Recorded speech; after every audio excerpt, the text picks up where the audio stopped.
연병할 영감탱이. 다시 한번 눈앞에 얼씬거리기만 해봐라. 이젠 부고장이 날아와도 눈썹 하나 까딱하지 않을 테니. 또 폰병 도졌네. 돼지야 고칠 병이지. 소용없다니까. 바람의 집, 유해수. 마을 끝자락에 돌아앉은 푸른 슬레이트 집은 집 앞으로 개울이 흐르고 널찍한 텃밭까지 딸려 있어서 혼자의 마음을 한눈에 사로잡았다.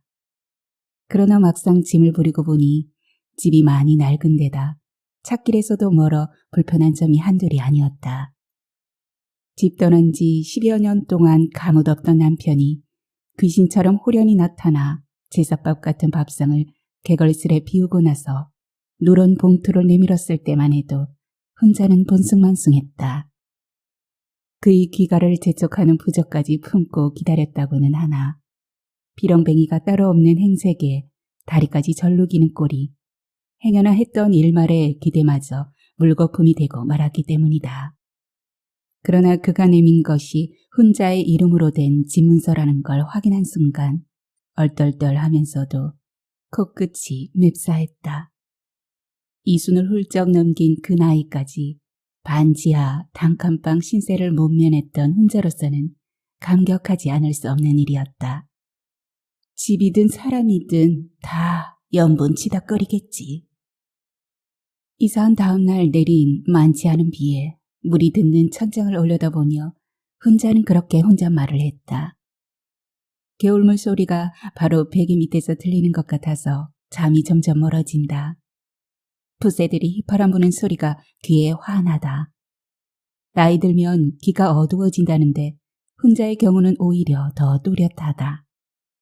바람이 심통을 부리는지 뒷산 나무들이 어지럽게 머리채를 흔든다. 건넌 마을 어디에서 우 하고 개가 길게 한숨을 토한다. 개도 밤이 지루한 모양이다. 혼자는 늘 외톨이였다. 가난은 몸뿐 아니라 마음까지 움츠러들게 해서 어느 누구에게도 선뜻 다가가지 못하고 겉돌았다. 그렇다고 먼저 손을 내미는 사람도 없었다. 옛그래도 일렀거니와 가난하게 살면 번화한 시장거리에 살아도 아는 사람이 없고 넉넉하게 살면 산중에 살아도 먼 데서 찾아오는 친구가 있다고 했다. 그러나 반년 전 이곳 명수리에 자리 잡은 뒤로 혼자에게 작은 변화가 생겼다. 땅의 살가운 속내를 알아들은 혼자가 먼저 말을 건넸기 때문이다. 정이란 얼마나 심오하던지 돌덩이 같던 혼자의 마음은 얼마 사이에 풋콩처럼 무르고 부드러워졌다. 그것은 자연의 이치와도 들어맞았는데 부드러운 땅이 싹을 틔운다는 사실을 흙을 만지면서 알게 되었다. 남편이 잠결에 무어라 고함을 지른다. 그의 꿈자리도 그가 살아온 세월만큼이나 감싸나온 모양이다. 그녀의 마음도 덩달아 심란해진다. 얼김에 남편을 따라 명수리에 내려오긴 했으나 그동안의 밉살스러운 소행을 생각하면 하루에도 몇 번씩 속에서 뜨거운 불덩이가 칩니다. 그 채기 같은 응어리를 풀어보려 애써도 쉽지가 않다. 남편과 각방 거처를 하는 것도 말이 번번이 곱게 나오지 않는 것도 다 그런 옥매듭 때문이다. 궤종시계가 12점을 친다. 시계는 남편의 일터였던 플라스틱 공장 사무실에 걸려있던 것으로 회사가 문을 닫자 밀린 품삯 대신 집어온 것이다. 혼자의 인생에서 유일하게 월급이란 걸 손에 쥐어보던 시절이었다. 정말이지 오늘 밤은 40여 년 전의 기억이 거울을 마주한 것처럼 환하다. 혼자의 기억은 언제나 20살 언저리에서 시작된다. 그 시절에 어느 얼음에다 애틋한 추억이라도 묻어둔 사람처럼 늘 그때를 되새김질하곤 한다. 그러나 애틋해서만이 되새김질하는 건 아니다. 어떤 좌절감이나 쓰라림에도 기억을 악물게 되는 법이다. 그 무렵 혼자는 삶의 중심이던 아버지가 벼랑간 세상을 떠나는 바람에 충격에 빠져 있었다. 후처였던 어머니는 망연자실했고 이복 오빠는 그런 계모를 떼어버리기 위해 혼자의 결혼 문제를 물고 늘어졌다.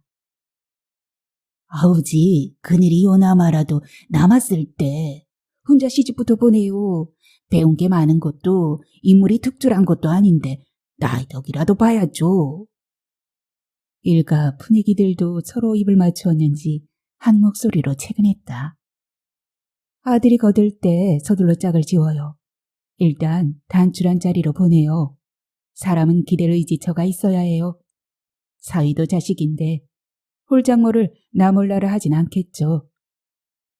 어머니는 아들의 뜻을 거스를 만한 배짱도 없었고 의지처라는 말에 쏠리는 심약한 마음 또한 뿌리치기 어려웠다.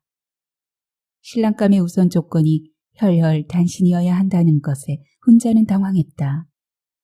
그러나 아버지의 늦둥이로 방한 퉁수였던 혼자는 그 모든 상황을 뿌리칠 힘이 없었다. 이복 오빠가 내세운 신랑감은 사고무친에다가 혼자보다 5살 많은 남자로 직업이 부사관이었다.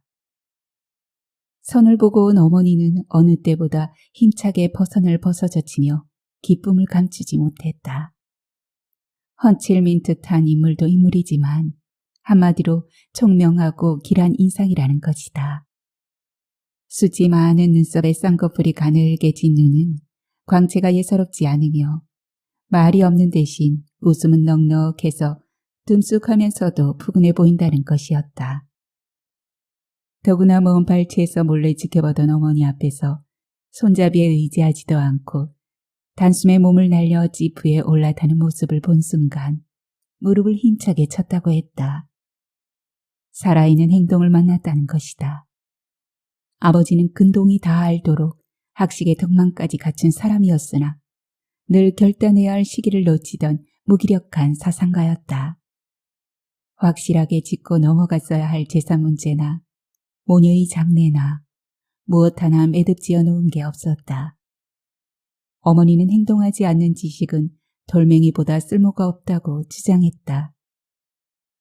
지프에 올라타는 탄력 있는 몸짓 하나에 딸의 인생을 걸다니. 혼자의 인생을 통틀어 가장 어이없는 장면으로 비극이 희극처럼 시작되던 대목이었다. 더욱이 친정어머니를 지창금으로 받아 시작한 혼자의 결혼 생활은 시초부터 먹장구름에 덮여 있었다. 아침상을 받은 남편이 혼자를 멀거니 바라보며 생뚱맞은 소리를 한다. 앞산이 자꾸 꼼짝꼼짝 다가오는 것 같아. 산이 뭔 볼일로 와? 도망났남?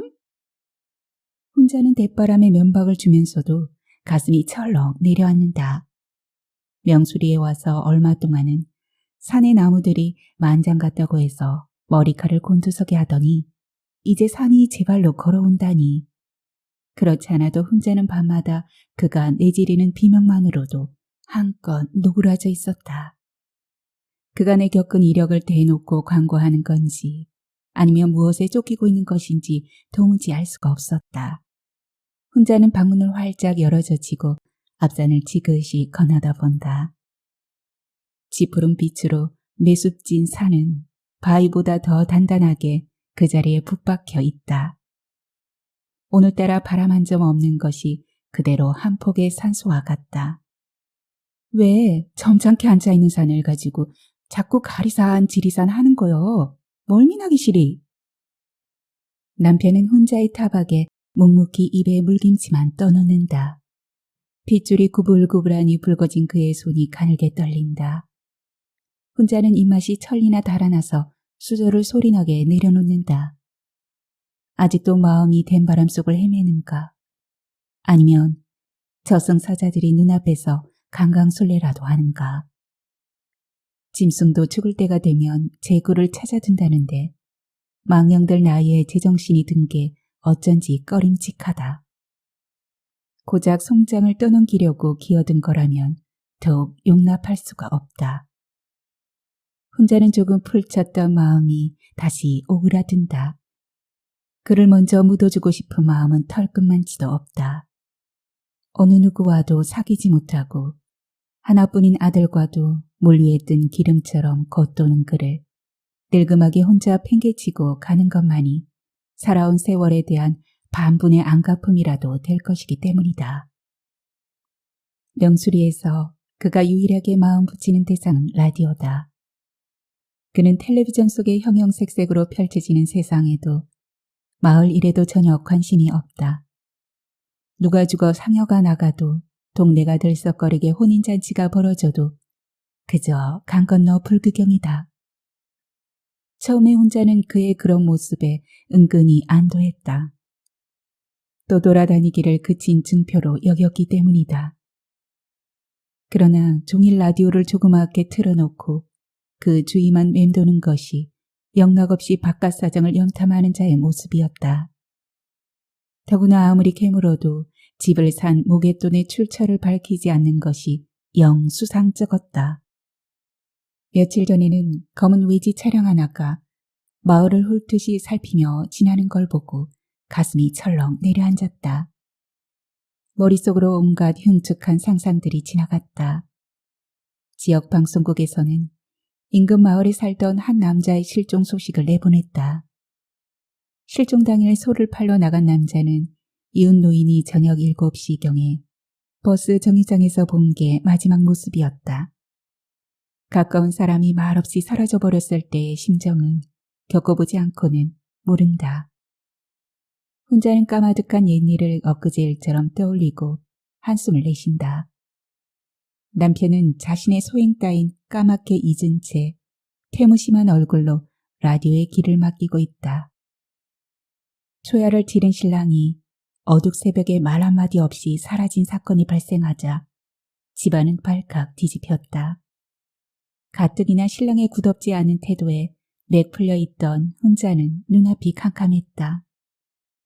속이 다른 어머니가 며칠을 수소문한 끝에 강원도 어딘가 동료의 화숙집에서 태연히 뒹굴고 있던 그를 끌고 오다시피 내려왔다. 그새 까맣게 오그라든 혼자의 얼굴에 비해 그는 더 피둥피둥하니 살이 오르고 혈색도 좋았다. 여보게, 이제 식솔이 생겼으니 앞으로는 만사의 의논과 책임이 따라야 하네. 어머니의 꾸중은 어린 아들을 구슬리듯 조곤조곤했지만 그에게는 맹자단청이었다. 이 책임과 의논이라는 것이야말로 그가 생전 듣도 보도 못한 소리로 가장 지키기 어려운 덕목이었기 때문이다. 그는 조실 부모하고 친조모의 손에서 자랐다. 조모는 가엾은 손자를 엄히 가르치기보다 망아지나 다름없이 놓아먹였다. 하다못해 밭에서 기르는 하찮은 푸성기도 솎아주고 모종해줘야 할 시기가 있건만 그는 들판에서 제멋대로 자란 자풀이나 마찬가지였다. 그렇다고 자풀다운 근성이나 강인함이 있는 것도 아니었다. 그저 무르고 게으른 얼뜨기였다. 조모가 세상을 떠나자 그의 마지막 남은 혈육인 먼 친척벌 되는 고모가 떠돌뱅이 조카를 몸달귀신이라도 면해보려고 재빨리 형식을 갖춰 신방에다 밀어넣었던 것이다. 나중에 털어놓은 그의 말은 더 기막혔다. 조신하나 어딘가 젠치하는 새색시며 덤으로 받은 것이 확실한 장모 또한 감당이 안 되었어. 앞일을 생각하니 오금이 딱 굳더라고. 그래서 일단 몸을 피하고 본 거지. 그는 단 하루 만에 기겁을 하고 몸을 빼내려 했던 것이다. 그러나 그것은 시작에 불과했을 뿐 그의 인생 전체가 그런 무책임과 주랭랑의 연속이었다. 남편의 잠꼬대는 갈수록 험악해졌다. 혼자는 간밤에도 거의 새다시피 했다. 비명과 몸부림, 겁에 질려 내지르는 소리는 옆방에서 들어도 정말 끔찍했다. 그건 잠꼬대가 아니라 숫제 저승사자와의 한판 실랑이 같았다. 잠은 또 얼마나 깊던지 아무리 흔들어 깨워도 제정신이 쉽게 돌아오지 않아 애를 먹었다. 눈을 뜬 그가 깊은 숨을 토해내며 벌떡 일어나 앉더니 오른쪽 발을 급히 더듬었다. 가운데 발가락 3개가 몽땅 잘려나간 그의 발은 몽당비처럼 흉물스러웠다. 어쩌다 그런 사고를 당했느냐고 물어도 꿀먹은 벙어리였다. 옆에 좀 있어. 무슨 소리가 나는 것 같아. 잠이 덜 깬 채 겁에 질린 그가 옆방으로 건너가려는 훈자에게 엄부럭을 떨었다. 뭔 소리가 난다는 거요. 훈자는 대번에 지어박는 소리를 하며 눈을 사납게 빗떴다. 무슨 소리가 나도 그렇지. 언제 그렇게 꿀 떨어지는 사이라고 잠자리 보초까지 설하는 건가. 불빛에 드러난 그의 얼굴이 창백했다. 훈자는 화가 치밀면서도 가슴이 서늘했다. 병이 들어도 단단히 든 모양이었다. 북침 단면이란 말이 있듯 혹 북쪽으로 머리를 두고 자서 그런가. 예로부터 북쪽은 망자들의 방향이라 했다. 훈자는 잠자리 방위에 유난히 신경을 쓰는 편이었다. 없이 사는 형편에 성가신 일이라도 생길까봐 미리 조심해서였다. 부엌 쪽으로 머리를 두고 자면 열받는 일이 생긴다거나 화장실 쪽으로 머리를 두고 자면 부부의 정이 식는다거나 하는 말 따위를 굳게 믿었다. 식을 정도 없었지만 좋은 게 좋은 거라고 조심해서 나쁠 건 없었다.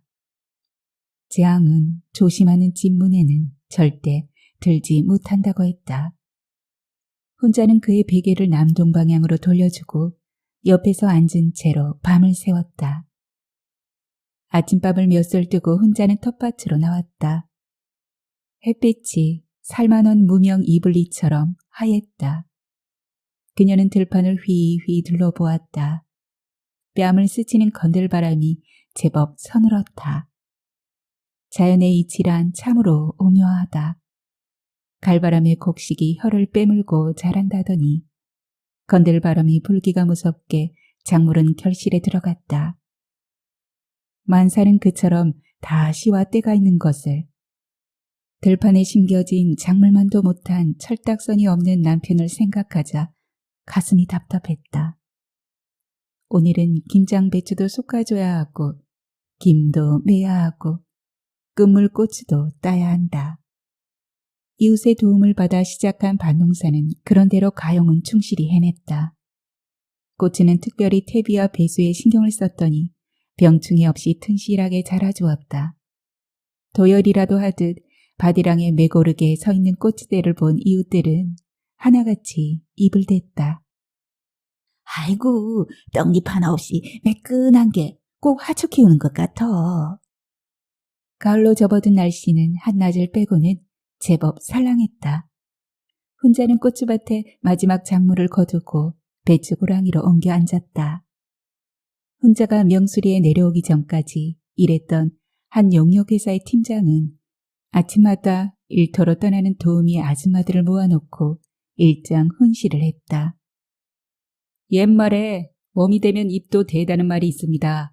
육체 노동은 절대 구차한 게 아닙니다.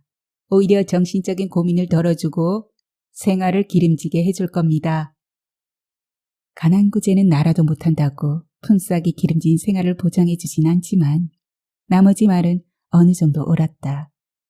그녀에게 있어 육체 노동은 살아가기 위한 방편인 동시에 자신을 끌고 가는 바퀴였다.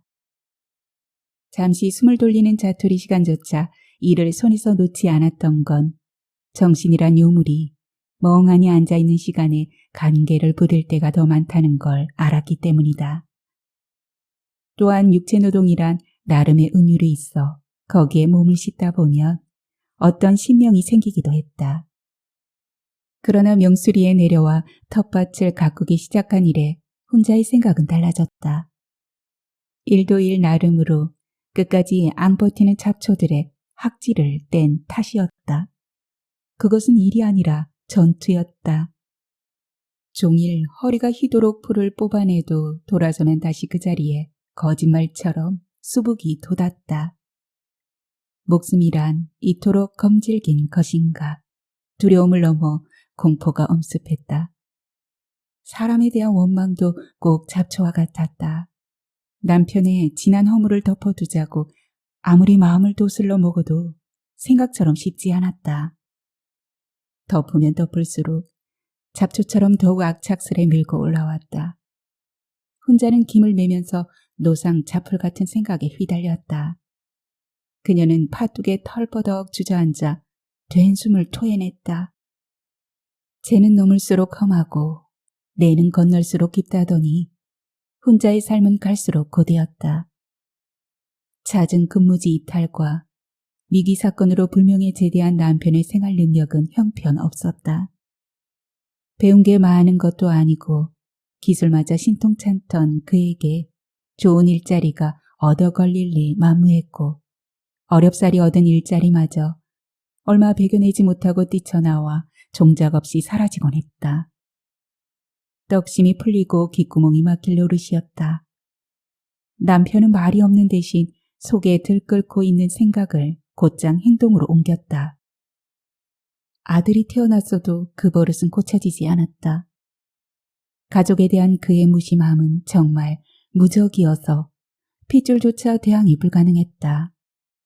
어머니와 혼자가 갈마들며 구슬려 보고 윽박지르기도 하고 애원도 했지만 소용없었다. 그럴수록 그는 더 어기장을 놓듯 밖으로 돌았다. 애가 터져 까무러칠 지경이었다. 그녀의 의식 속에 비치는 모든 남자는 아버지가 기준이었다. 깊은 생각이 뒤따르지 않는 덜렁 숙해 같은 남편의 행동은 단연 인격 파탄자로 비춰질 수밖에 없었다. 어머니의 고생살이는 이루 말로 다 할 수가 없었다. 어머니는 혼자의 결혼의 책임이라도 지듯 팔을 걷어붙이고 생활전선에 뛰어들었으나 역부족이었다. 비가 오면 침수되어 아궁이의 고인물을 밤새 퍼내야 하는 저지대나 실처럼 가늘하게 흐르는 수돗물을 받느라 교대로 밤잠을 자야 하는 고지대를 벗어나 본 적이 없었다. 혼자의 얼굴에는 마른 버짐이 조팝꽃처럼 하얗게 피어났고 심한 빈혈로 눈앞엔 때없이 아지랑이가 아른거렸다. 그토록 총명하고 길해 보이다던 남편의 얼굴은 의미를 박탈당했다. 어머니는 멀리서 사위의 얼굴만 봐도 고개를 잽싸게 돌렸으며 광채가 예사롭지 않다고 입에 침이 마르도록 칭찬했던 눈빛은 일렐 눈빛이라고 잘라 말했다. 무기력한 사상가에 질령났던 어머니는 빗나간 행동주의자인 사위에게 완전히 피멍이 들었다. 어머니는 모녀의 장래를 아끼짓지 않고 떠난 아버지만 원망하고 또 원망했다. 그런 애옥살이 속에서 혼자의 유일한 위안은 아버지를 추억하는 것이었다. 아버지의 기억은 곱게 짠 한 필의 명주 같아서 아무리 펼쳐봐도 실증 나지 않았다. 명지바람처럼 그녀의 마음을 곱다시 어루만져 주었다. 아버지는 생전에 어머니를 향해서 눈 한 번 똑바로 뜬 적이 없고 말막음 한 번이 없었다. 어쩌다 어머니가 큰 소리를 내도 그저 나직한 음성으로 자네 언성 좀 낮추어야겠네. 작은 소리로 해도 충분히 알아듣네. 했을 뿐이었다. 혼자를 무릎에 앉히고 명심보감을 가르쳐준 사람도 아버지였다. 삶이 고달플수록 아버지에 대한 그리움은 새록새록 되살아났다. 그러나 남편은 한 번도 본 적이 없는 장인을 드러내놓고 싫어했다. 옛날에 우리 아버지는 혼자가 아버지의 이야기를 입에 올리기만 해도 남편은 인상부터 틀어졌다. 조실부모에서 기억조차 없는 자신의 아버지에 비해 죽은 뒤에까지 칭송을 받는 장인이 내 꼴스러웠는지도 몰랐다. 아니면 혼자의 사부곡이 완전히 추모하는 것에 그치지 않고 말미에 가서 반드시 아이 아버지 당신이 어떻게 키운 딸인데 나를 요 모양 요 꼴로 하며 눈물의 상소문을 올림으로써 남편의 심기를 건드렸기 때문인지 몰랐다. 그는 결국 꼴딱지가 나서 문을 박차고 나가곤 했다. 장모의 잔소리만도 넌덜머리가 난 판국에 이미 백골이 진토된 장인마저 걸핏하면 되살아나서 그를 잡돌이하는 것에 심사가 틀어졌을 것이다. 어머니는 한술 더 떠서 아예 대놓고 사위의 염장을 질렀다. 만약 자네 장인이 살아있었다면 hon감생심 내 딸을 잠깐 쳐다보는 것조차 허락하지 않았을 거네. 복이 넝쿨채 굴러 들어온 줄이나 알게. 그럴 때 남편은 넝쿨의 목이라도 칭칭 감긴 사람처럼 얼굴이 검붉게 일그러졌다. 한평생 살아온 이야기를 글로 쓰면 책이 10권이라도 모자란다던 어머니는 7년 전에 흙으로 돌아가 잠잠히 누워있다. 책으로 옮기지 못한 그 숱한 사연과 자초지종이 한스러운지 무덤 주위엔 해마다 하얀 망초꽃 무리만 한숨처럼 피어났다. 마른 플라타너스 잎사귀가 힘없이 땅에 떨어진다. 혼자의 몸도 물기가 잦아들며 살가죽이 조이고 허연 살비듬이 일어난다. 문틈을 비집고 드는 소슬바람이 제법 차다.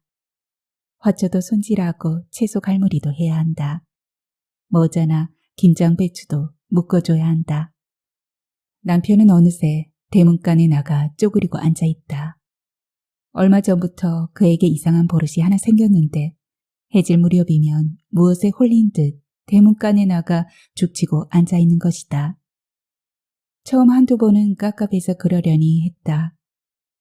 외바람처럼 쏟아니던 사람이 하루아침에 궁벽한 촌에 갇혀 지내자니 오죽 깝깝하겠는가. 그러나 그 버릇은 날이 갈수록 더하는가 싶더니 아예 일상으로 굳어버렸다. 청승스럽게 왜 맨날 그러고 있어? 누구 기다리는 사람이라도 있남? 혼자가 아무리 성화를 대도 그는 대꾸가 없다. 젊어 한때는 닦은 방울같이 초롱초롱하던 눈이 이젠 먼지 낀 대합실 창문처럼 희부였다. 도대체 넋을 어디다 빼내버리고 온 거요? 혼자가 아무리 달구쳐도 가는 길목은 신용만 한다. 혼자는 애멜무지로 남편의 곁에 쭈그리고 앉아 그의 눈길을 따라가 본다. 개울을 건너 큰 길을 지나 굽어진 찻길을 휘돌아서 어딘가 더 먼 곳에 눈길이 가 있다. 그게 어디인지, 지나간 시점인지, 현재인지, 자기 안쪽을 들여다보는 건지 도시 알 길이 없다. 바다는 마르면 마침내 그 바닥을 볼 수 있으나 사람은 죽어도 그 마음을 알지 못한다는 옛글이 하나도 그르지 않았다. 지지난해 겨울 혼자는 영하다는 점쟁이를 수소문해서 찾아갔다.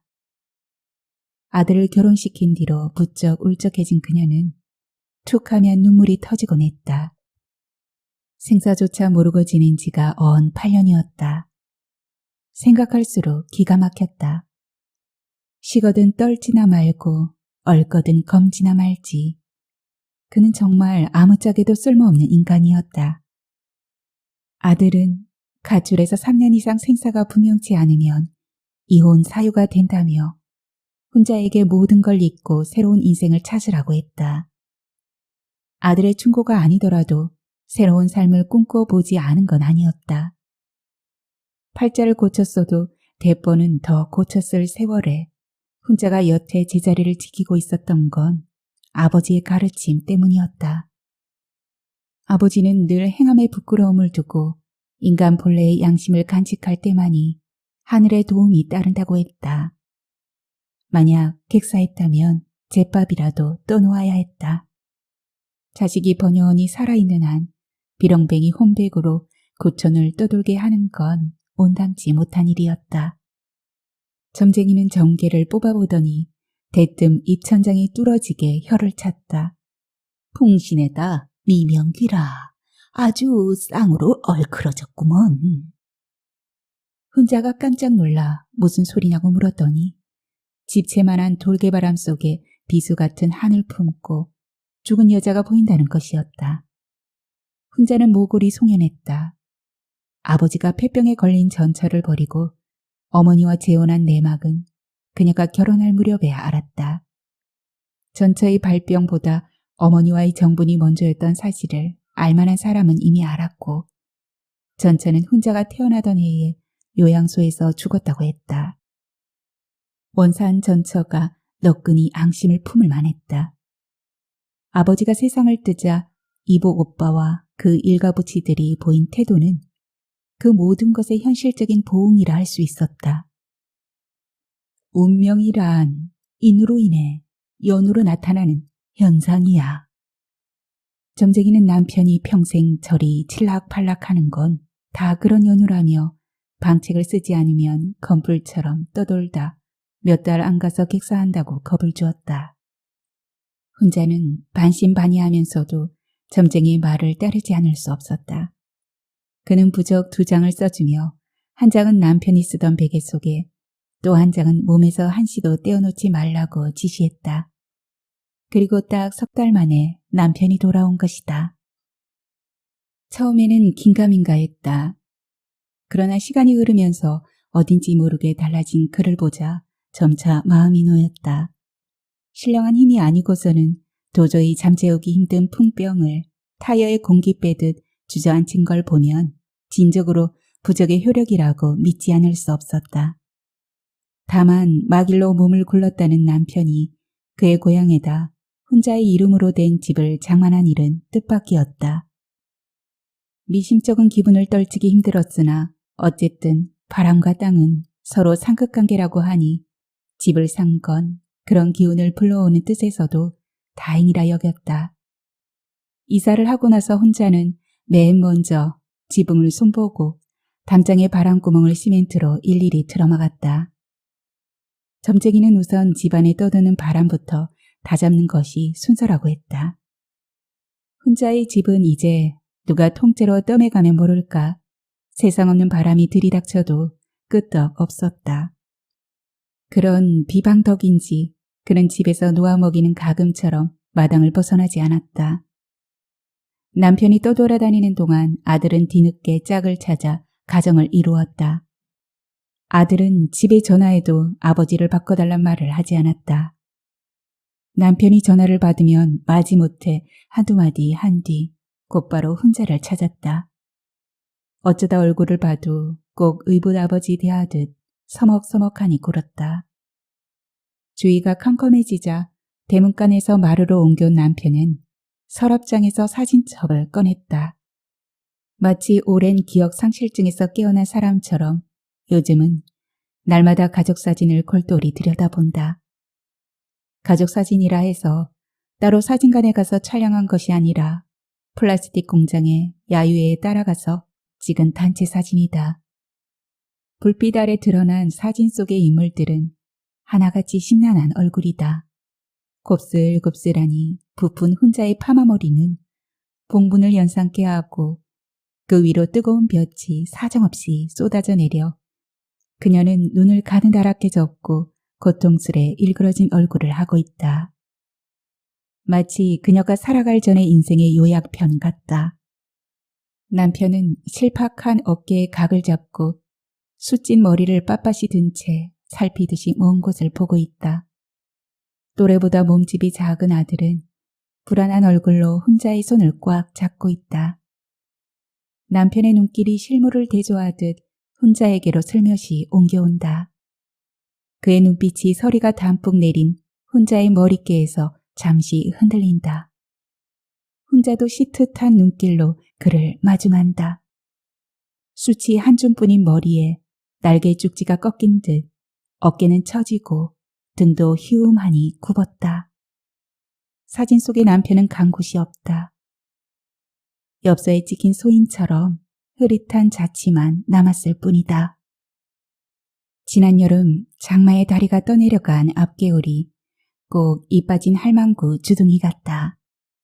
이제 읍내로 가는 버스를 타려면 구불구불한 마을의 가운데길을 지나 한마장은 종이 걸어가야 한다.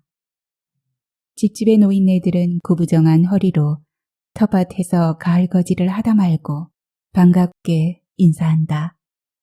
팔자 좋네, 양반네. 장에 가십니까? 혼자는 예 하면서 우물쭈물 지나간다.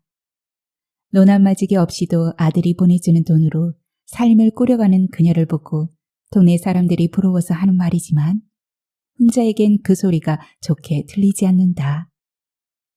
도시 영세민이라는 말이 있듯 시골에서 눈 한 맞이기도 없는 사람이라면 시골 영세민이지 별 수 있겠는가. 오토바이가 보얀 흙먼지를 일으키며 읍내 방향으로 쌩하니 달려간다. 사내의 등에 납작하게 매달려가는 물건은 정미소집 막내딸이다. 옥수수염 색깔의 머리털에 뽀얗게 분칠을 한 얼굴이 영락없이 술집 여자 꼬락선이다.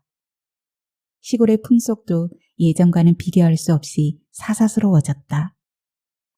고부 갈등이나 이혼이 도해지 사람처럼 뺨치게 허다하고 전덕게 나 있는 영감은 혼자 되면 을의 젊은 여자와 재혼한다. 자식과의 갈등 또한 텔레비전 연속극 못지않게 적나라하다. 남편과 초등학교 동창인 정미소집 최 씨는 자식들의 드센 반대에도 불구하고 지난달에 47살짜리 노처녀를 후초로 맞아들였다. 인생이 예순부터라는 말이 있긴 하나 혼자가 보기엔 민망하기 짝이 없는 노릇이었다. 최 씨의 후처가 곱게 단장하고 양지마당에 씨암탉 걸음으로 길에 나서면 지나는 사람들이 모두 약속이나 한 듯 흘금거린다. 나름의 고운 자태 때문이기도 하지만 저 나이에 도대체 무슨 꿍꿍이일까 하는 호기심이 서다. 최 씨의 입성은 눈에 띄게 말끔해졌는데도 풍신이 더 왜소해 보이는 건 아무래도 나이가 많이 기운 후처 때문이지 싶다. 요즘은 젊은 사람들 흉내를 내는지 둘이 손을 잡고 들판이나 상등성이로 무시로 산보를 다닌다. 그럴 때면 뒷산 중턱에 아직 때도 제자리를 잡지 못한 최 씨 마누라의 봉분이 더욱 애처로워 보인다. 혼자는 버스에서 내려 시장 안에 속옷가게로 들어간다. 몸피가 줄어 한창 때보다 거의 2치수나 작아진 남편의 속옷을 몇 벌 고른다. 생각난 김에 겨울 내복과 양말도 몇 개 짚는다. 남편은 요즘 들어 부쩍 된설이 맞은 푸성기처럼 시루주고 지낸다. 불편한 발을 쩔룩이며 마당의 배수구를 손보거나 집안일을 거들기도 한다. 그동안 속치부한 원망거리를 둘초어 내라치면 한도 끝도 없으나 되돌아보면 혼자에게도 잘못이 아주 없지는 않다. 남편보다 조금 나은 환경에서 자랐다는 되자는 우월감만 앞세웠을 뿐 역마직성 들린 그를 이해하고 보듬어주지 못했다. 오히려 사사건건 책 잡고 몰아세우기만 했다. 혼자는 처음으로 남편에게 미안한 마음이 들었다. 시장 골목은 음식 냄새로 질펀하다. 혼자는 돼지고기 한 근과 구기자술 그리고 2종류의 과자를 산다. 남편은 가끔 입이 궁금해서인지 때가 아닌데도 부엌을 기웃거리고 긁어놓은 누룽지를 집어가면서 눈치를 보기도 한다. 시장 골목을 벗어나는데 어디서 숨가쁜 사이렌 소리가 울린다. 뭔 사고가 났나? 혼자는 괜히 가슴이 벌렁거려서 주위를 두리번 거려본다. 시골도 요즘은 몇 집 건너 한 대씩 자동차를 굴리는 판국이라 교통사고가 빈번하다. 한적한 삶을 바라면서도 편리성은 포기하지 못하는 게 사람들의 마음보인가 보다. 버스가 명수리에 도착하자 해가 뉘엿뉘엿 기울고 있다. 인적이 끊긴 마을길에는 간간히 개짖는 소리만 들린다. 갑자기 영문을 알 수 없는 불안이 가슴을 짓누른다. 혼자는 제게 마을을 가로지른다.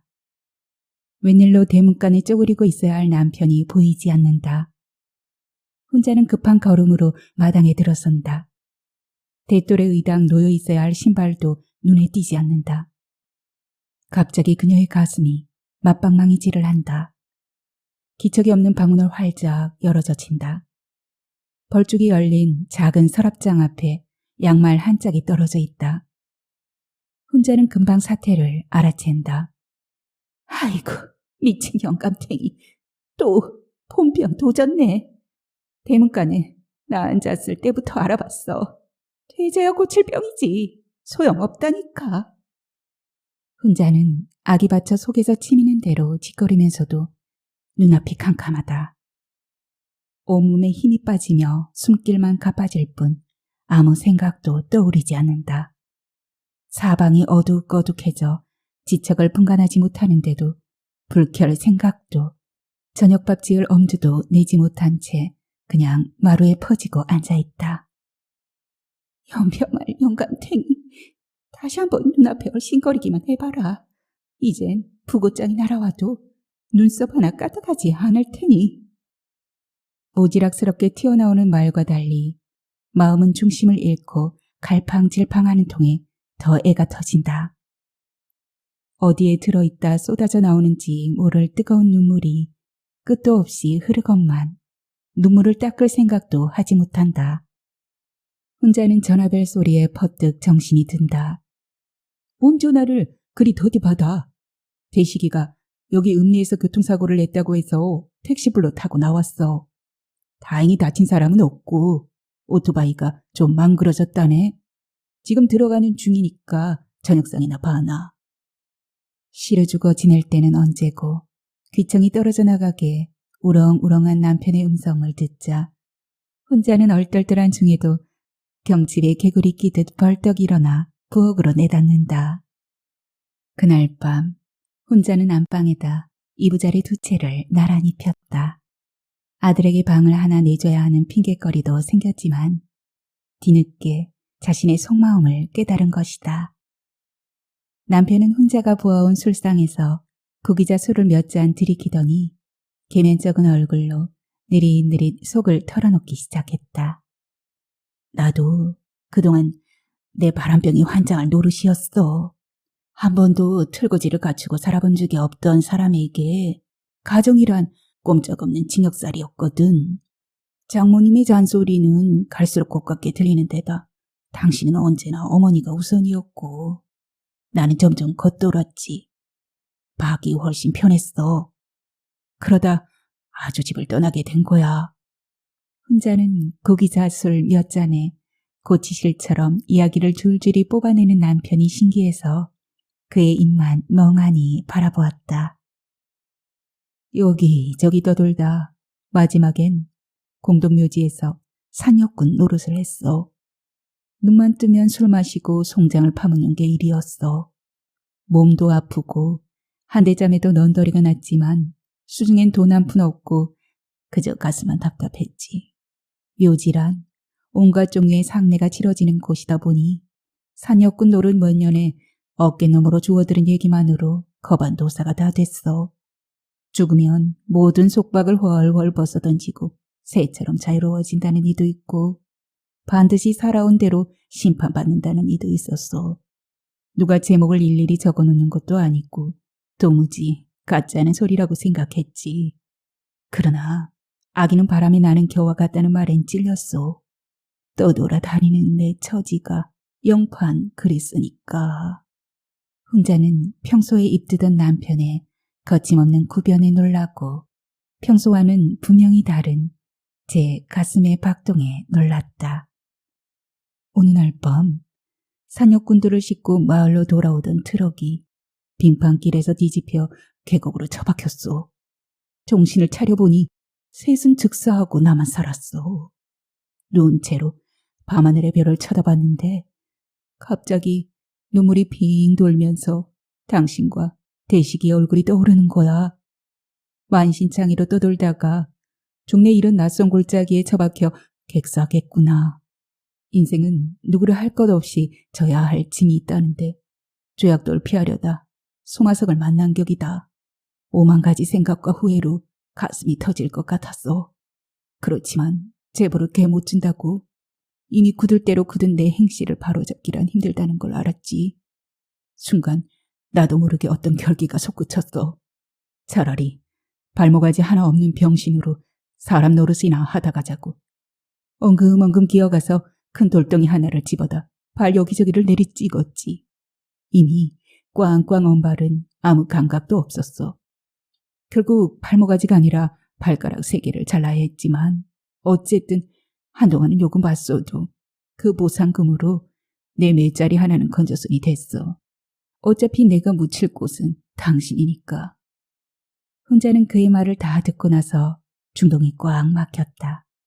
밤마다 험하게 내지르던 잠꼬대가 모두 그런 사연이었나 싶어 갑자기 목이 잠기면서 자신의 발가락이 부러진 것처럼 온몸이 저릿했다.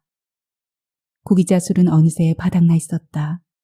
남편의 벌건 얼굴은 꼭 술기운 때문만이 아니라 지난 잘못에 대한 진심 어린 부끄러움 같았다. 배움이란 아무리 때와 장소가 불문이고 스승이 따로 없다지만 공동묘지가 그의 스승이 될 줄 누가 알았겠는가. 혼자는 마침내 남편과 화해했다. 남편의 고질병을 고친 게 부적의 효험이 아니듯이 평생 그녀의 마음을 주장했던 건 아버지의 가르침이 아니었다. 험한 세월 동안 이지러지긴 했어도 더욱 아기차고 야무러진 남편에 대한 사랑이었다. 마을 회관에서 이장의 알림 방송이 쩌렁쩌렁하게 흘러나온다. 간밤에 박신의 집에 도둑이 들어 암소 2마리를 훔쳐 달아났다는 것이다. 앞으로 집을 비울 때는 현금이나 기중품 등은 일체 집에 두지 말 것과 밤엔 축사문에다 경운기나 트랙터로 장애물을 설치하라고 했다. 이장은 곧 자율방범대를 만들어 야간 순찰을 시행할 예정이라며 수상한 외지차는 반드시 차량 번호를 기억해 두었다가 파출소에 신고하라는 당부도 잊지 않았다. 대시기가 다녀간 뒤로 해질녘이면 대문간에 죽치던 남편의 버릇은 씻은 듯 부신 듯 사라졌다. 지난날 제가 저지른 깐이 있는지라 보고 싶다는 말은 못하고 아들을 향한 일종의 시위였던 셈이다. 그날 대식은 좀처럼 움직이려 하지 않는 제 아버지를 위해 자전거를 한 대 사서 자동차에 싣고 내려오던 길이었다. 한방 거처를 하면서 남편의 잠꼬대는 많이 숙졌다. 그는 대식이 사다 준 자전거를 타고 혼자 대신 장에 다녀오기도 한다. 그는 땅에서 절룩거릴 때와 달리 일단 자전거에 올라앉으면 어깨를 유연하게 구부린 뒤 발을 제게 놀리며 쏜살같이 내닫는다. 엉덩이는 팽팽해지고 윗도리가 수스러지면서 몸에 힘이 붙는다. 그 모습을 지켜보노라면 아직도 그의 마음속에 웅크리고 있는 바람 뭉텅이가 자전거 바퀴를 한없이 팽창시키며 끌고 가는 것 같아 눈앞이 아찔하다.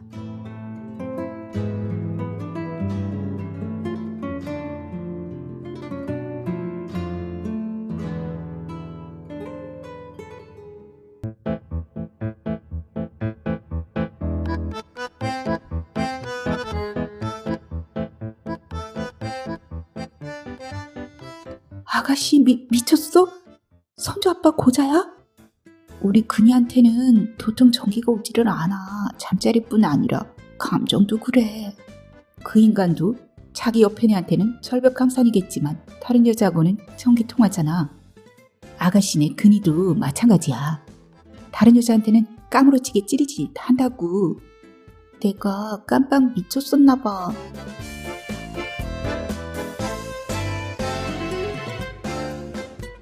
가족일기 유해숙. 창희는 밥을 한 사발 수북이 떠서 식탁에 앉았다. 저녁을 준비하면서 전화로 며칠 밀렸던 수다를 떠느라 꽈리고추는 초주검이 되도록 볶아졌고 쑥주나물도 곤죽이 되었지만 모두 꿀맛이었다. 세상에서 가장 행복했던 여자는 시어머니가 없는 이부였다는 소리는 누가 지어낸 말인지 망고의 명문이었다. 시어머니가 대전 큰 집으로 떠나자마자 창희의 행복이 시작된 것이다. 시어머니는 이번에도 어김없이 거실을 점거한 채 텔레비전 드라마에서부터 냉장고 속까지 시시콜콜 참견하며 온갖 잔소리를 늘어놓다가 열흘을 꽉 채우고 떠났다. 까다로운 식성 맞추랴, 수선스러운 비위 맞추랴, 한 달이 멀다 하고 치르는 일이지만 창희는 갈수록 짜증이 나고 힘들었다.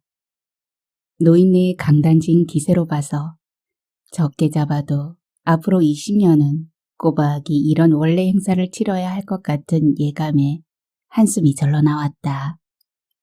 창희는 모처럼 식구들의 얼굴에 눈을 주었다. 남편은 아예 접시에다 코를 박고 있었다. 굴비에다 젓가락을 척 꽂더니 뼈만 앙상이 남기고서야 고개를 들었다. 굴비래야 치어를 겨우 면한 중국산 수족이 절인 것이건만 굴비에 무슨 포원이라도 졌는지 맛은 애초부터 개의치도 않는 눈치였다. 누린 것이라면 사족을 못 쓰는 아들 병수는 김치찌개 속에 들어있는 돼지고기를 골라 먹느라 냄비를 온통 헤집고 있었다. 저녁 식사를 마친 남편은 열흘간의 노고에 대해서는 이런 방구의 치아도 없이 벼랑간 가족회의를 소집했다.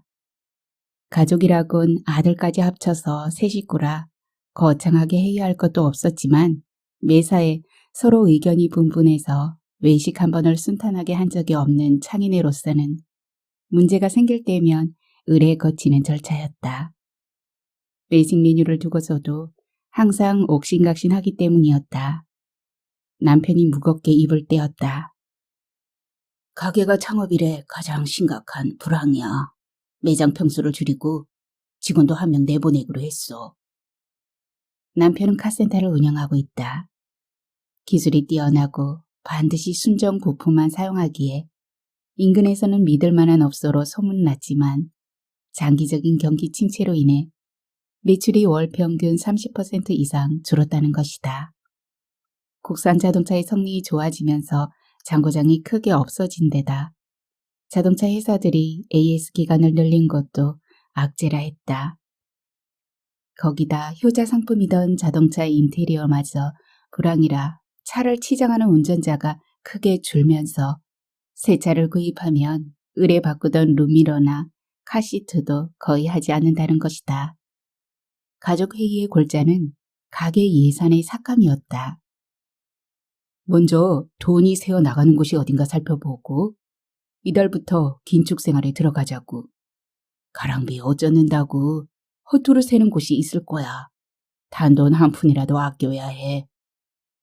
형식은 공고였지만 실제로는 선거였고 그것도 슬금슬금 줄여가자는 게 아니라 단번에 30%를 팍 줄이라는 거였으며 시한 또한 가게가 정상 수익을 낼 때까지라는 걸로 봐서 무게 아닌 셈이었다. 가뜩이나 감질나는 생활비를 30%나 삭감하라니 중학교 2학년인 병수의 학원비를 줄일 것인가, 부모님의 용돈을 토막낼 것인가, 도무지 대책이 서지 않는 제안이었다. 여보, 어머님도 무시로 드나드는 형편인데다 저축을 아주 안 하자는 것도 아니고 줄이는 것도 정도가 있지. 창희는 어떻게든 뻗대보려는 심산으로 죽는 소리부터 했다. 소같이 벌어서 쥐같이 먹으라는 옛말도 있어. 그동안 원 없이 혼전만전했지. 발등에 불도 부리지만 내 나이 벌써 43이야. 누가 대신 노후 대책 해준대? 종미 좀 봐. 남편의 박봉으로 얼마나 피나게 살림하는가. 저축은 저축대로 옹골지게 하면서 집도 장만하고 시어머니 얌전하게 잘 모시고. 정미는 창희가 5년 정도 데리고 있다가 시집 보낸 막내인 신우이로 예쁘고 야무져서 누가 보아도 칭찬에 맞이하는 아이였다. 보험 설계사를 하면서도 남편과 시어머니에게 지극정성인 것은 물론이고 남편에 대한 극진함은 도를 넘어서 입만 열었다 하면 우리 그니 하는 통에 대놓고 창희의 눈총을 받았다. 남편은 툭하면 정미를 들먹여서 창희의 길을 죽였다. 목숨이 짧지 돈이 짧은 게 아니래요. 누가 간 속에 있는 시신 사이로 돈을 넣어보니까 10,000원짜리로 2,800만 원이 빠듯하게 들어가더랍니다. 아무리 많이 벌어놔도 결국 다 쓰지도 못하고 짊어지고 가지도 못한다고요. 엔진 공회전하는 소리 그만하고 옷이나 좀 작작 사다 날라. 내가 무슨 옷을 사다 날랐다고 그래요? 티셔츠 쪼가리 몇 개 집어온 걸 가지고. 그리고 내가 명색이 여고 동창들 사이에서 콧장인데 어떻게 만날 같은 옷으로 버텨요? 콧장은 또 뭐야? 코디의 여왕이라고요. 당신 옷장 한번 열어보고 얘기해. 제왕의 후궁무리가 따로 없으니까. 남편은 어느새 창희의 옷장 검열까지 끝낸 모양이었다. 아주 틀린 말은 아니었다. 어쩌다 보면 사다 놓고 한 차례 한 번도 눈길을 못 주는 옷이 있긴 했다. 그게 전부 언제 오신대요? 신혼여행 갈 때 입은 투피스까지 걸려 있으니까 그렇죠. 헌옷의 여왕인데다 2월 상품의 여왕까지 이관왕이라고요. 사실 변변하게 옷구실을 하는 건 몇 벌 되지도 않는단 말이에요. 공직자 재산 등록하듯 앞으로 당신 옷도 등록제야. 그리고 옷 타령만 하지 말고 그 살 좀 빼. 저번 정기검진 때 복부 비만에 중증 고지혈증으로 판정난 것 잊었어? 비만의 후유증이 얼마나 심각한 줄 알아? 고혈압에 관절염에 당뇨에 중풍에 무지기수야. 진정한 노후 대책은 건강관리부터야. 병수 체중에도 신경 좀 쓰고. 원래도 굶뜬 놈이 태산 같은 제 몸무게에 눌려서 더 늘쩡거린다니까. 가뜩이나 뒤처지는 공부 제대로 따라가겠소? 남편은 이참에 아예 총체적인 다이어트로 몰고 갈 기세였다. 스무 손수같이 우람한 병수는 옆에서 눈만 멀뚱거리다가 막판에 신중하게 끼어들었다. 아빠, 절대로 제 용돈 깎을 생각하지 마세요. 장래가 걸린 문제니까요. 그건 또 뭔 타이어 펑크란 소리야. 병수의 뚱딴지 같은 말에 남편이 눈을 크게 뜨며 반문했다. 지금 미연이랑 매달 적금 붙고 있는데 5년 만기 되면 같이 유럽 배낭여행 가기로 약속했단 말이에요. 미연은 병수가 다니는 수학학원에서 만난 여자친구로 병수 말로는 수학을 기똥차게 잘하고 얼굴도 기똥차게 예쁘다는 것이다. 남편은 무면허인 아들이 갑자기 땡크롤이라도 몰고 고속도로에 뛰어든 듯한 표정을 지었다. 하여간 우리가 헐벗었을 때를 생각하면 이 정도는 감지덕지해야 해. 더 이상의 민호는 사절한다. 남편은 장애물을 설치하듯 그 한마디를 재빨리 부려놓고 회의를 끝냈다. 은달은 출근 준비를 하다가 여태 잠자리에 늘어져 있는 아내를 보고 한숨을 내쉬었다. 어머니가 한 차례 다녀가고 나면 을에 며칠은 시위를 하듯 어깨가 결리네, 허리가 아프네 하며 누워 지냈다. 생각해보면 아내의 시위도 무리는 아니었다. 효자인 형의 지극함에 효부인 형세의 깍듯함까지 사람들은 어머니의 분복이라며 부러워하건만 막내 아들네가 무엇 그리 궁금한지 형네서 한 달을 못 견디고 후딱 올라오곤 했다. 은달도 불감당인 뒤변덕스러운 성격은 둘째 치고라도 그의 집에 한 번 오면 일주일이고 열흘이고 눌러 앉아서는 잦은 잔소리에 실없는 고자질까지 해대는 통에 하루도 마음 편할 날이 없었다. 안사도는 뭔 속셈인지 애미에게 날마다 전화질이다. 애미 친구들 꼬락서니 하고 원 전화 예절을 아는 것들이 하나도 없다. 애미는 뭔 볼 일이 그리 많은지 집에 군둥이 붙일 새가 없다. 치마폭이 24폭이다. 그리 투덜대고 뭉그적거리며 나를 보냈다. 그러다 큰 집에 기일이나 무슨 급한 일이 닥쳐서 형의 재촉 전화라도 받으면 그제야 마지못해 대전으로 느릿느릿 떠나곤 했다. 아내의 눈치를 보는 일도 어머니의 비위를 맞추는 것도 성가시고 피곤했지만 문제는 잠자리였다. 노인네가 시도 때도 없이 부부의 침실로 밀고 들어오는 데는 정말 미칠 노릇이었다. 다른 방에다 잠자리를 봐놓아도 소용없었다. 을의 새벽 2, 3시경이면 귀신처럼 깨어 문짝을 두들겨 대는 것이었다. 잠이 안 온다. 머리가 아프다. 천장에서 이상한 소리가 난다. 이유도 가지가지였다. 은달은 아내와 밤일 끝에 그대로 벗은 채로 자다가 기겁을 한 적도 한두 번이 아니었다. 아무리 은달에 대한 애정이 남다르다고 해도 도저히 이해할 수 없는 버릇이었다. 그렇다고 꼭 길을 잃어버린 듯한 노인의 측은한 표정에다 대고 화를 낼 수도 없었다. 물론 치밀기가 있는 것은 더욱 아니었다. 오히려 정신은 말짱하다 못해 또랑또랑해서 몇 년 전에 아내와 감정이 수틀려서 주고받았던 말까지 두고두고 곱씹어대는 판이었다. 아무리 궁리해봐도 어머니의 밉살스러운 생떼를 물리칠 묘책이 없었다. 은달은 식탁에 어질러져 있는 빈 그릇을 주섬주섬 쓸어다 싱크대에 담가놓고 출근을 서둘렀다. 아내는 여전히 기척이 없었다.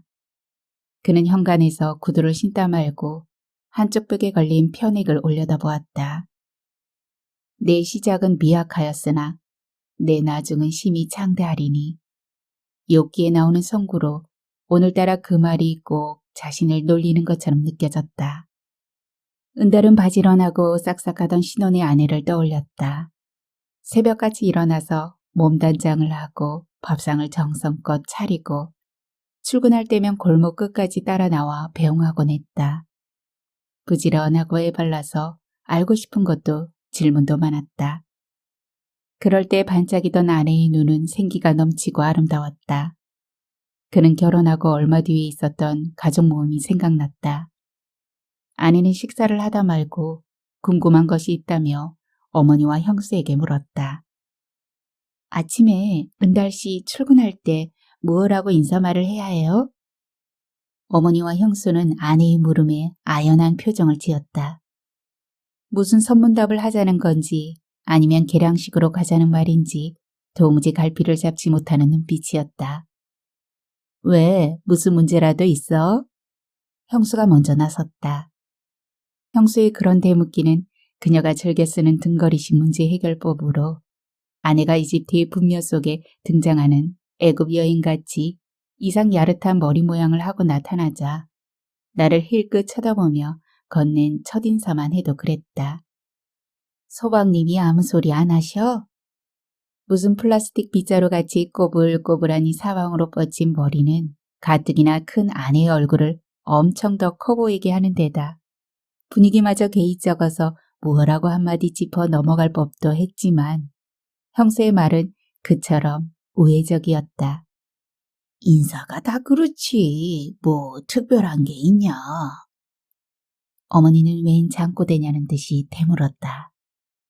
그게 아니고요. 글쎄 그냥 흔히 쓰는 인사인 다녀오세요 하는 말은 너무 밋밋하고 특징이 없어서 싫고요. 일찍 오세요 라는 말은 어째 간청하는 것 같아서 자존심이 상하고요.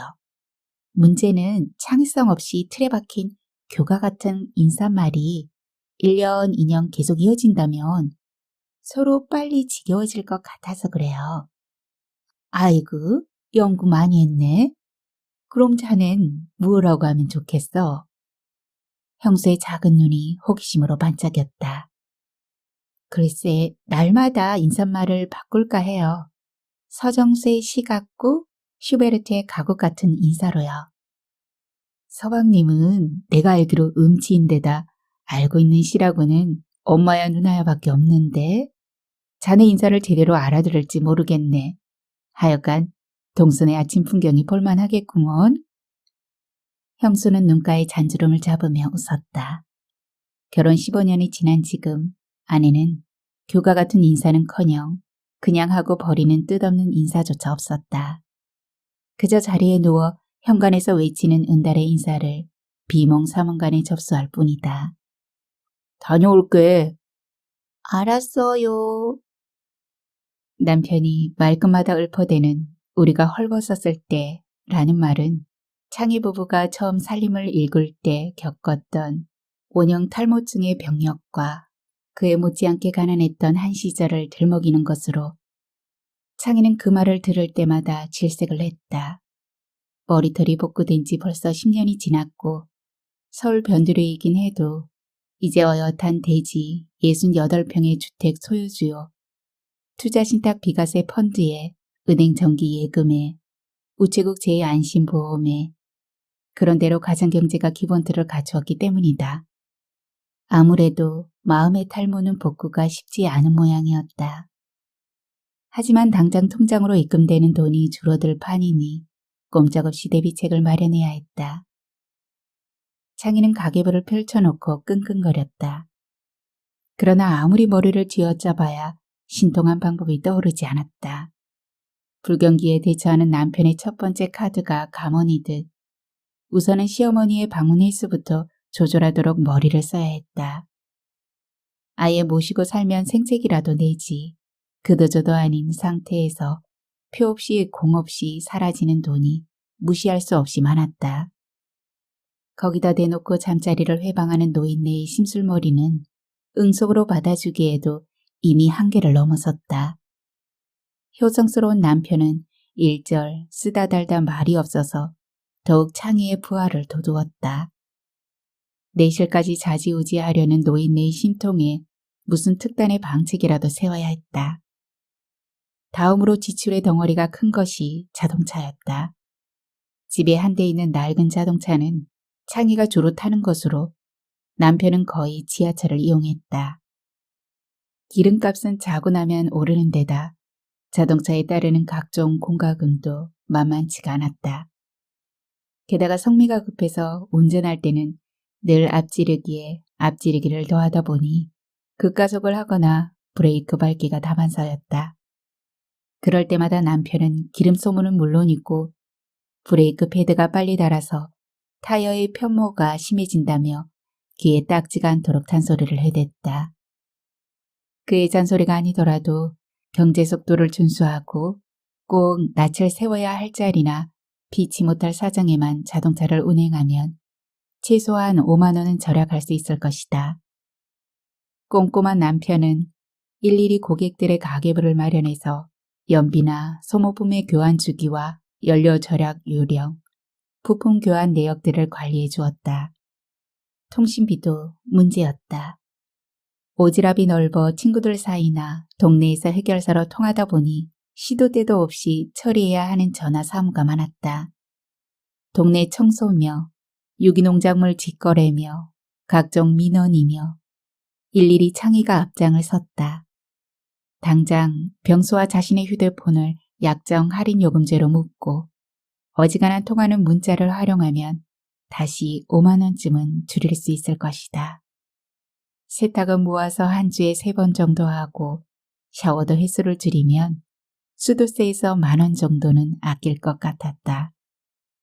외식비는 당장이라도 조정이 가능했다. 그러나 의류비만은 심각한 타격이 아닐 수 없었다. 정미는 옷 가계부까지 작성하는 알뜰파지만 그것도 모델처럼 체격이 늘씬하니 말이지. 창희의 경우는 몸이 옷을 제대로 못 받쳐주니까 그 트집이 무절제한 옷 구매로 이어지기 일쑤였다. 남편의 핀잔이 아니더라도 살 빼는 것이 시급한 일이긴 했다.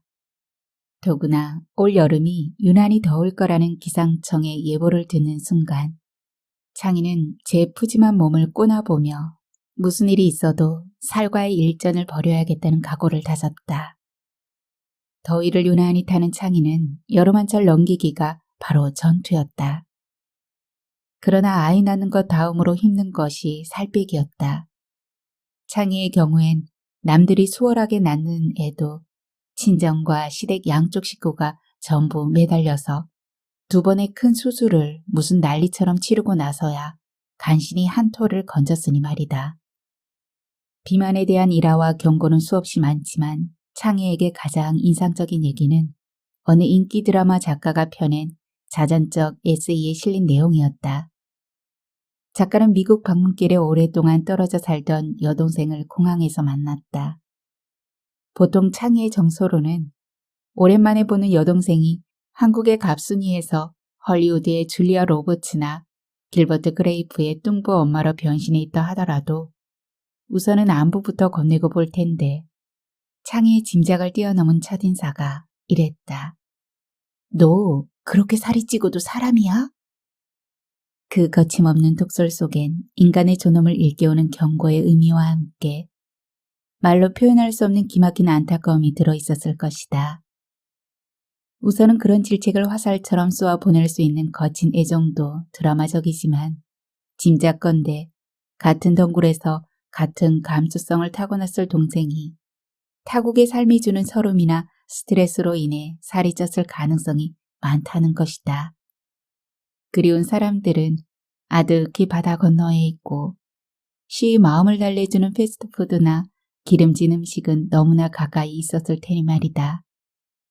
창희도 그런 스트레스나 서름을 핑계 삼고 싶지만 엄연히 타국살이를 하는 것도 아니고 자신의 혈통이 무슨 문호를 배출한 감수성 뛰어난 가게도 아닌 바에야 변명의 여지가 전혀 없었다. 더구나 즐기는 음식마다 피자니 떡이니 만두니 하는 하나같이 살찌기 쉬운 것들이었다. 다이어트에 신경을 쓰지 않은 건 아니었다.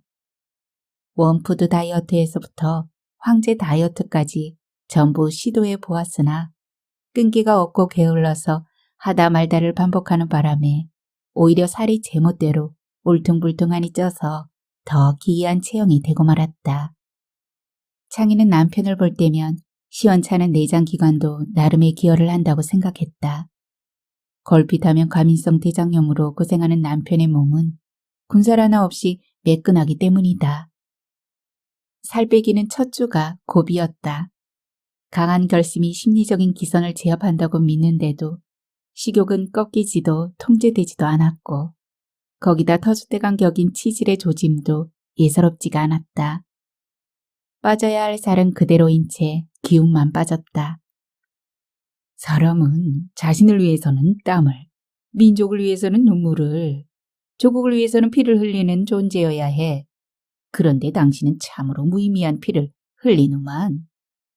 변죽만 올리다만 다이어트에 변비와 치질이 기승을 떨면서 그로 인해 생긴 창의의 항문 출혈을 두고 남편이 화장실 앞에서 비아냥거렸다. 단기하사 출신의 남편은 그것도 애국지사 경력이라고 걸핏하면 민족과 조국을 들먹이며 의분에 떨었다. 창희는 슬그머니 부하같이 밀었다. 누구를 위해 흘리든 피는 피였다.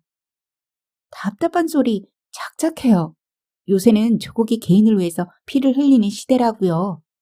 철도공사나 보험공단같이 만성적자에 허덕이는 기관이 얼마나 많은데요. 그리고 출혈의 후유증이 얼마나 무서운지 알아요? 빈혈의 골다공증에 저혈압에 이명의 탈모에. 아이고 됐어. 그만둬. 후유증 속에 무좀이나 충치는 없어? 남편은 기가 막힌다는 듯 더 이상 대응을 하지 않았다. 다음 날 신장 개업한 동네의 피자 가게에서 50% 할인 쿠폰이 왔고 병수에게 들볶여 피자 한 판을 배달시킨 창희는 앉은 자리에서 아들과 개눈 감추듯 먹어치웠다.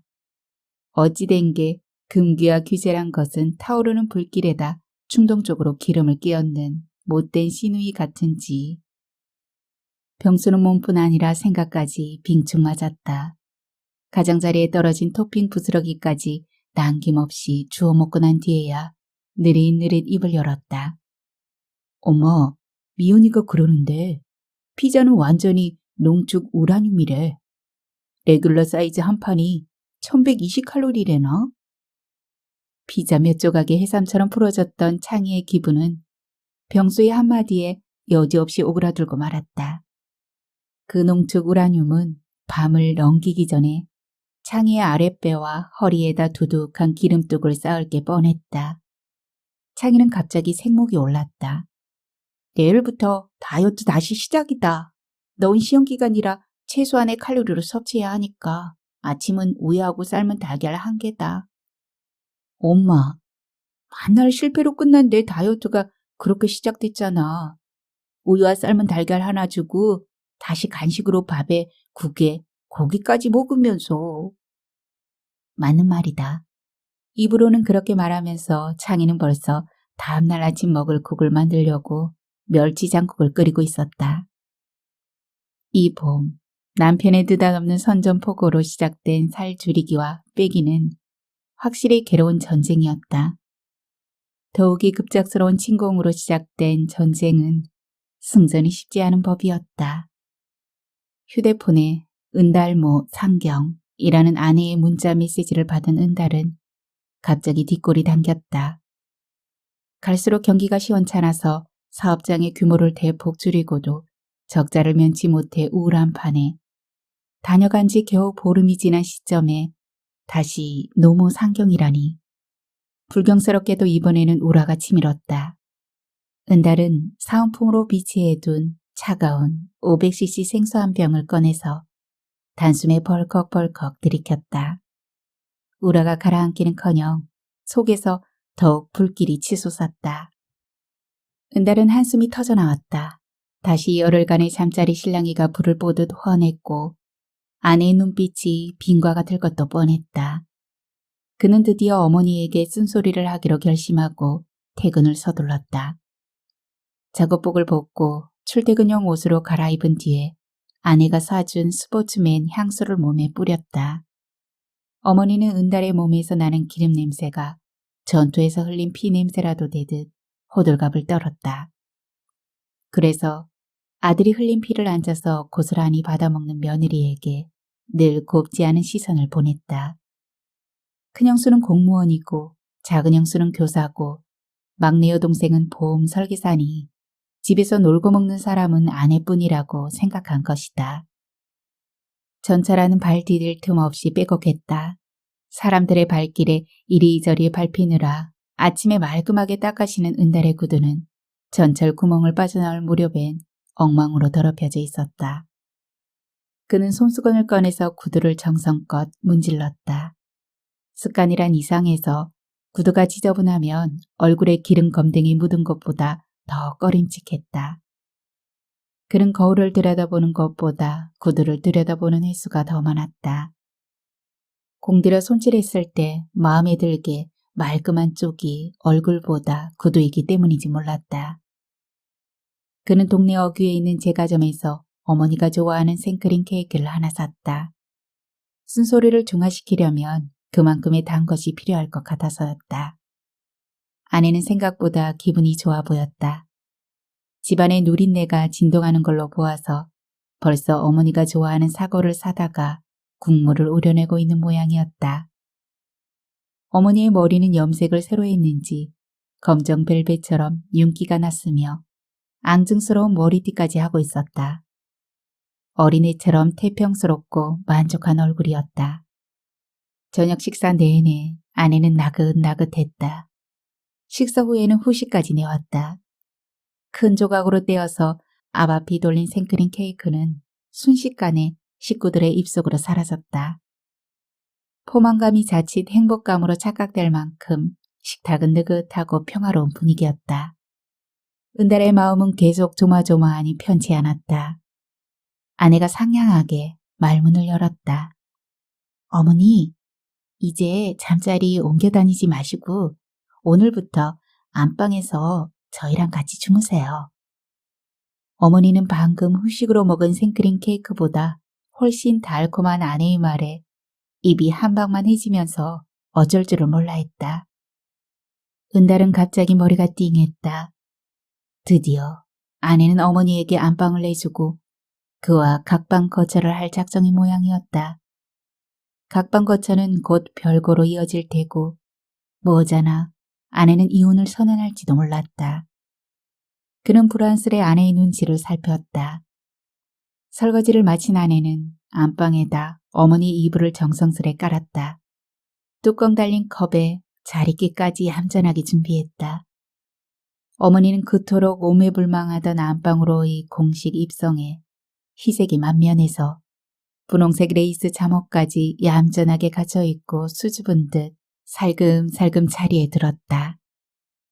올해는 갓김치하고 고들빼기 김치도 좀 넉넉히 담가야겠다.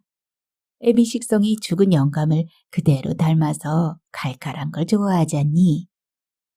어머니는 아예 겨울을 넘기고 갈 심산인지 아직도 상기 먼 김장 타령까지 했다. 아내는 대꾸를 하지 않았지만 그렇다고 싫은 얼굴도 아니었다.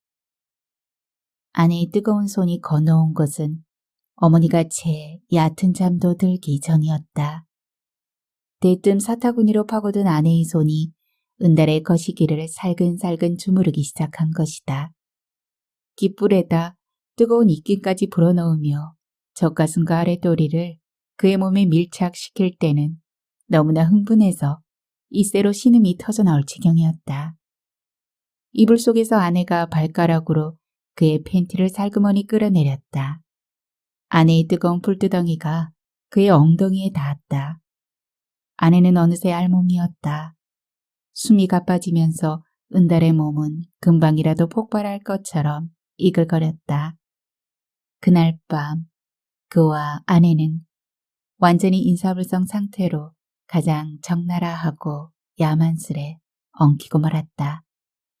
에이, 천하의 물염치하고 더러운 것들. 다음 날 아침 어머니는 그 말만을 현관에다 패대기 치고 형내로 황황히 떠나고 말았다. 창희는 거실에서 가계부를 쓰고 있었다. 줄어든 수입에 지출을 맞추자니 두루마리 화장지까지 개수를 헤아려 써야 할 판이었다. 샴푸는 가격이 싼 걸로 바꾼 뒤로 머릿결뿐 아니라 마음까지 뻣뻣해진 것 같았다. 가계 예산의 삭감은 결국 기분까지 대폭 삭감한 것이다. 축구스타 베컴이 또다시 터져나온 불륜설로 곤욕을 치르고 있습니다. 지난번에는 자신의 벤 승용차 안에서 그의 아내 빅토리아와 가섹스를 벌이다 파파라치의 몰카에 걸려 대대적으로 망신을 당한 적도 있습니다. 저런 미친놈, 아무 데서나 꼴을 집어넣으려고.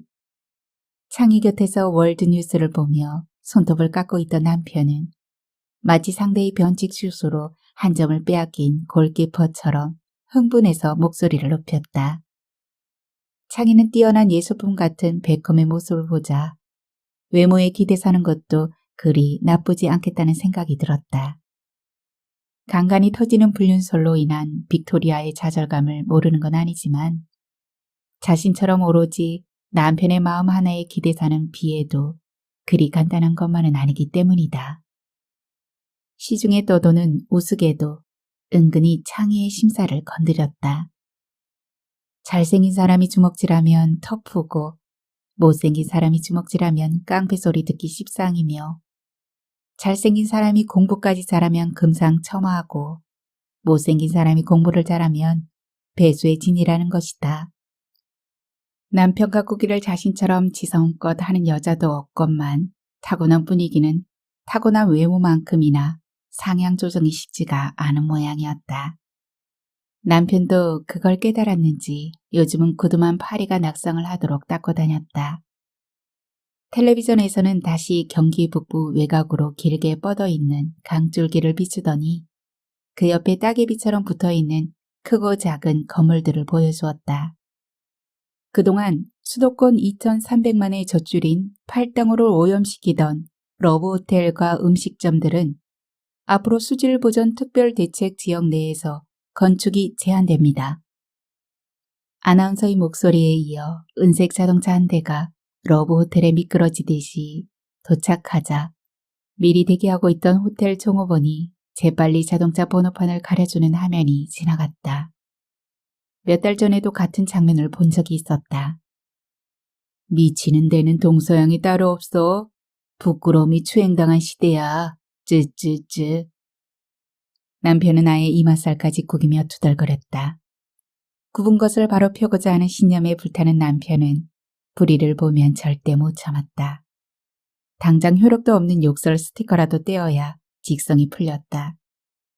그러나 그가 정작 신사임당 수준으로 받들어 칭찬에 맞이 않던 정민의 뻔뻔한 사연을 알았다면 최소한 스티커 발부라도 자제했을 것이다.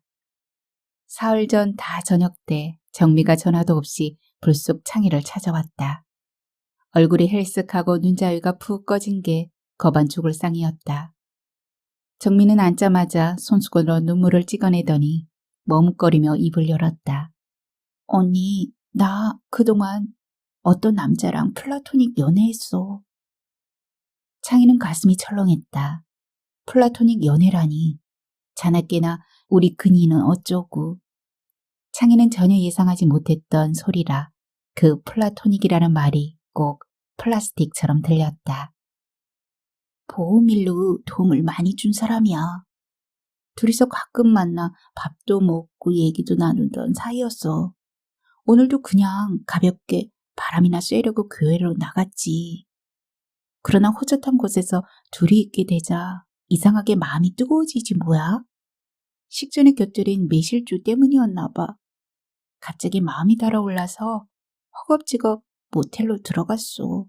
그 다음은 서로 체면이고 뭐고 할 것 없이 활활 벗어붙이고. 얌전한 고양이가 싱크대에 먼저 올라간다더니 얌전한 시누이가 남의 화초밭을 무단 침입했다는 자백을 듣는 순간 창희는 입이 딱 벌어졌다. 그럼 그동안 얌전 떤 것은 작전 타임이었다는 말인가. 누가 문을 열고 들어오는 것도 몰랐어. 남자가 갑자기 귀신이라도 본 듯한 얼굴로 벌떡 일어나 황급히 옷을 집어들 때야 사태를 파악했으니까. 그 남자 마누라가 모텔 종업원과 함께 열쇠로 문을 열고 들이닥친 거야. 그렇게 무서운 여자는 처음 봤어. 침착하고 싸늘한 표정에 청대 킥과 운동화 차림, 세상 끝까지라도 쫓아올 자세였어. 옷 입어. 여자의 한마디에 남자가 부들부들 떨며 옷을 입는 동안 나는 미처 옷을 걸칠 새도 없이 시트로 아랫도리만 간신히 가리고 있었어.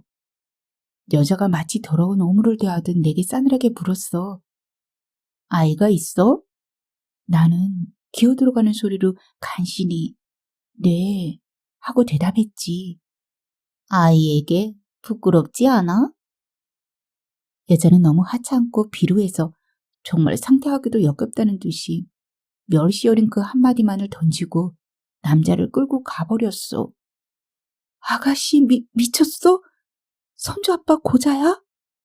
우리 그니한테는 도통 전기가 오지를 않아. 잠자리뿐 아니라 감정도 그래. 고작 몇 달 전기 통하려고 가정을 내팽개친단 말이야? 정신이 있어 없어. 그 인간도 자기 옆에 애한테는 철벽강산이겠지만 다른 여자하고는 전기 통하잖아. 아가씨네 그니도 마찬가지야.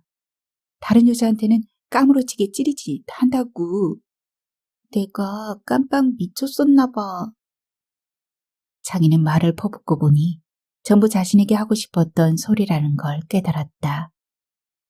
인생이 장마처럼 지루하고 따분하다고 해서 반칙할 수는 없었다.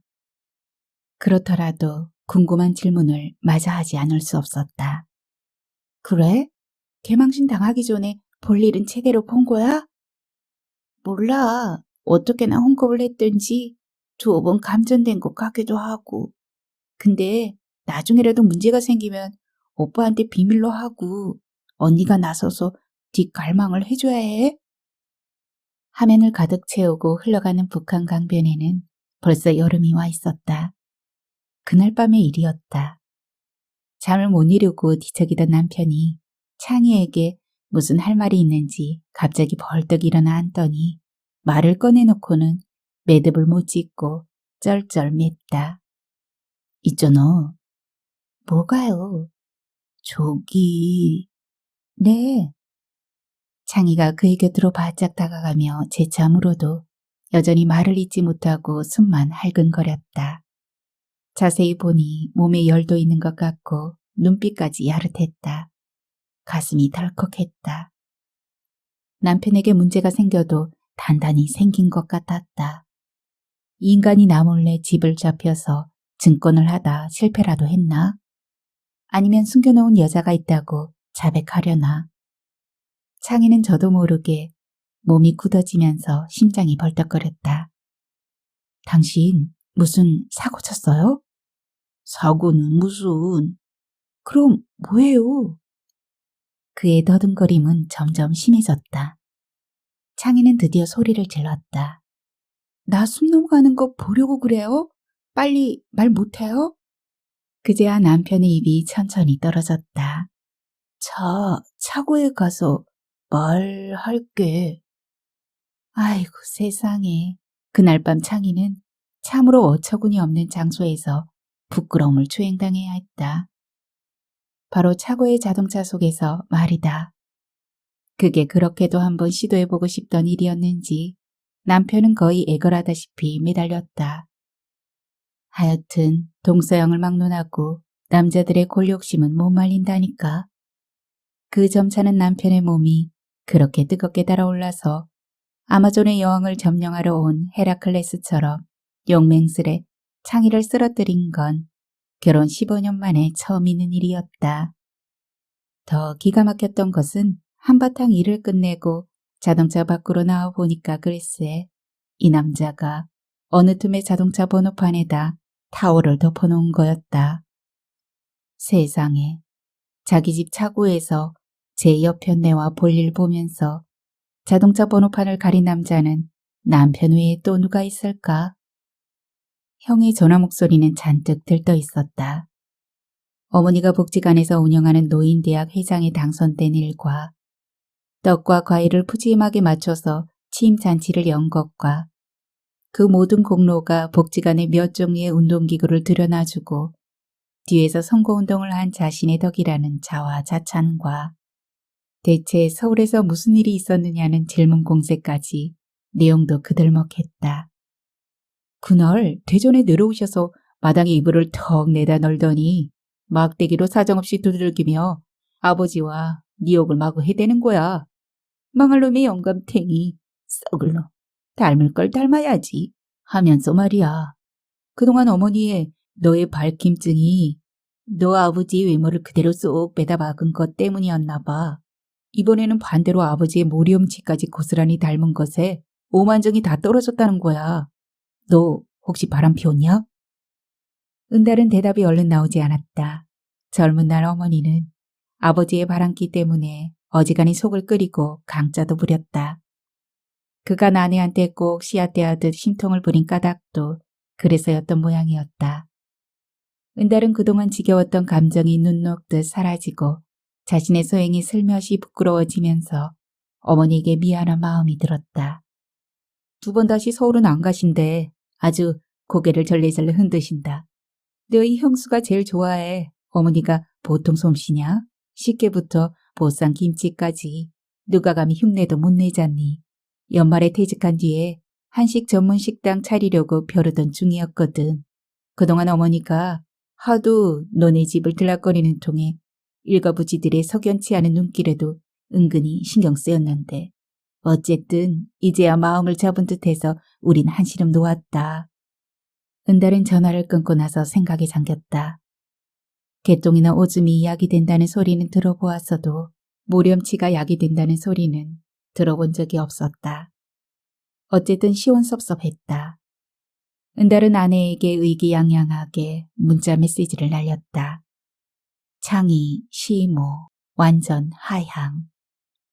글자가 휴대폰 액정 화면에서 떠오르자 은달은 언뜻 재채기라도 나올 듯이 코가 매큼해지면서 눈물이 핑 돌았다. 갑자기 어머니의 모렴치와 어깃장이 한없이 그리워진 것이다.